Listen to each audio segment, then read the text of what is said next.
order to move on to this build, I'm going to have to sell some of these parts from this TJ. So today we're going to swap out this passenger side axle shaft. I saw that it was twisted last time I took it apart, so we're going to swap that out and sell this thing.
Hey Thunderdogs, thanks for watching.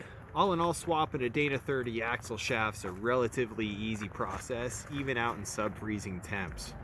You know, it's not my favorite thing, but you gotta do what you gotta do.